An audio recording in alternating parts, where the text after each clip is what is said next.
بسم الله الرحمن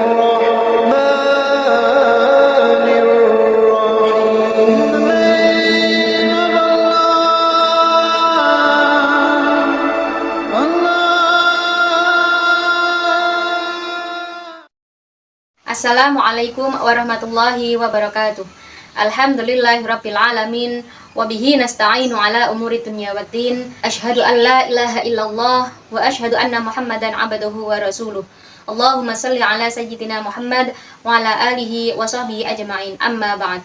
Sahabat Fatayat yang insya Allah dimuliakan dan dirahmati oleh Allah Subhanahu wa taala. Suatu ketika Ali bin Abi Thalib karramallahu wajhah ditanya oleh sahabat, "Ya Ali, jika engkau disodorkan antara harta dengan ilmu, kamu pilih mana? Kau diberikan kekayaan dengan kau diberikan ilmu pengetahuan, kamu pilih yang mana ya Ali?" Setelah berpikir, lalu Ali menjawab, "Saya pilih ilmu dong." "Kenapa Anda pilih ilmu ya Ali?" Ali menjelaskan, "Saya pilih ilmu karena ada kelebihan ilmu dibanding harta. Ada 3 kelebihan ilmu dibanding harta. Yang pertama," kata Ali, "harta kita yang jaga, sementara ilmu dia yang jaga kita." Maknanya, saya punya uang 10 juta, tentu saya simpan dulu di lemari dalam safety box. Setelah itu digembok. Lemarinya pun digembok, 2 gemboknya. Keluar dari kamar, ku gembok lagi kamarku, 3 gemboknya. Keluar dari rumah, ku gembok lagi rumahku, 4 gemboknya. Keluar pagar, gembok lagi, 5 gemboknya. Sampai di pasar, kuncinya hilang. Kita tidak bisa ambil uang. Setengah mati, kita jaga harta. Sementara ilmu, dia yang jaga kita. Contohnya, ada orang menjadi wali kota. Di rumahnya ada security-nya. Di setiap dia jalan, ada polisi dan tentara mengawalnya. Kenapa dia dijaga? Karena dia jadi wali kota. Kenapa dia jadi wali kota? Tidak mungkin dia bodoh. Pasti dia pintar.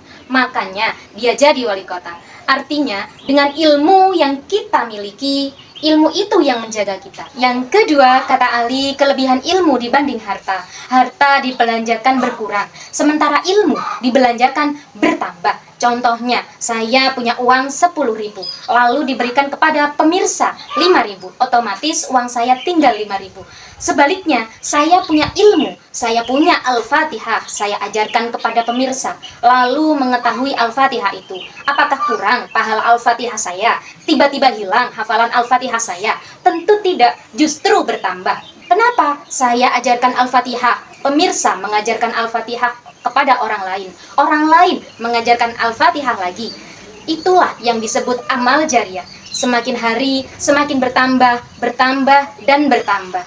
Harta dibelanjakan pasti berkurang. Yang ketiga, kelebihan ilmu dibanding harta. Kata Ali bin Abi Thalib, dengan harta belum tentu dapat ilmu. Tapi dengan ilmu kalian bisa dapat harta. Contohnya, ada orang punya banyak harta, tapi tidak bisa membaca. Kemudian diajari membaca oleh anaknya. Setelah pandai membaca, dibawalah si bapak ke kota. Sampai di kota, orang kaya tersebut pergi ke sebuah mall. Dia bertemu dengan lift yang bertuliskan open. Dia pikir, besar sekali open di tempat ini. Dia kira itu open pembuat kue seperti di desanya.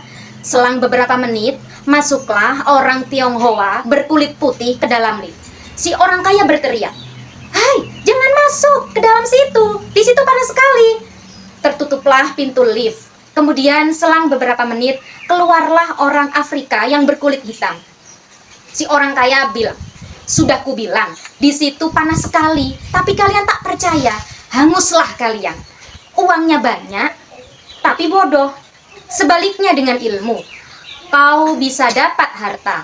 Berapa banyak orang tidak bawa uang pergi merantau, tapi dia punya ilmu pengetahuan. Sampai di tempat rantauannya tadi, yang tadinya tidak bawa uang, pergi tidak bawa uang, pulang bawa uang. Kenapa? Karena dia punya ilmu pengetahuan. Ayat dimanapun Anda berada, inilah kelebihan ilmu. Apa kaitannya dengan bulan suci Ramadan? Bulan suci Ramadan ini bulan untuk menimpa diri. Salah satu cara untuk menimpa diri ini, banyaklah belajar. Belajar dengan membaca buku, belajar dengan mendengarkan dakwah. Dengan Ramadan, kita menambah ilmu pengetahuan. Sehingga orang yang menambah ilmu pengetahuan di bulan suci Ramadan, maka dia akan raih janji Allah Subhanahu wa taala. Yarfa'illahu alladhina amanu minkum walladhina utul ilma darajah. Allah mengangkat beberapa derajat di antara kalian, orang yang beriman dan berilmu pengetahuan. Diangkat derajatnya orang beriman dan berilmu pengetahuan. Sahabat Fatayat dimanapun Anda berada, orang yang punya ilmu pengetahuan diangkat derajatnya oleh Allah. Dengan catatan, setelah punya ilmu, jangan sampai menyombongkan diri. Karena Allah Subhanahu wa ta'ala dengan jelas menyatakan dalam Al-Quran, "Wa ma utitum minal ilmi illa qalila." Saya tidak memberikan ilmu kecuali sangat sedikit. Akhirnya kita tutup dengan menyampaikan pepatah, gantungkan cita-citamu setinggi bintang di langit, tapi rendahkan hatimu seperti mutiara di dasar laut. Setelah punya iman dan ilmu, jangan justru menyombongkan diri, tapi rendahkan diri kita. Karena hanya Allah lah yang berhak untuk sombong. Karena hanya Allah lah yang maha tidak terbatas. Demikian, mudah-mudahan di bulan Ramadan ini kita dijadikan bulan pelatihan menimpa diri, memperbanyak ilmu pengetahuan. Semoga ada manfaat. Saya Ulfatur Rafiqah untuk sahabat Nahdlatul Ulama dimanapun Anda berada. Wallahul muwafiq ila aqwamit thoriq. Wassalamualaikum warahmatullahi wabarakatuh.